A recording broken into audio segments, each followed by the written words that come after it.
তাদেরকে দিয়ে কখনো কোনোদিন উপকার করিনি। তারা আমাকে 10 টাকা দিতে গেলে তাদের কলিজা কাঁপে, তাদের কলিজা আমাকে 10টা টাকা দিতে গেলে কাঁপে। আর আমি যে তাদেরকে লাখ লাখ টাকা দিয়ে শুয়েছি, তাদের এই নিমসত্বই নেই।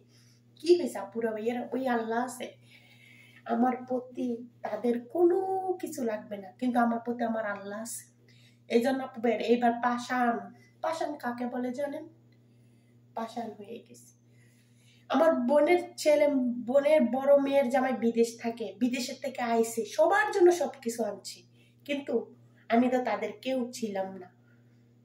কিন্তু আটানার জিনিসও কয় নাই, বোনের বড় মেয়ের জামাই বলে নাই ধরেন খালা আপনার লেগে আটানার জিনিসটা আপনারা এনে দিছি, একটা চকলেট, ভালোবাসে তো মানুষকে একটা চকলেটও করে দেবে, ধরেন এই জিনিসটা আপনার লেগে আনছি, তাও না।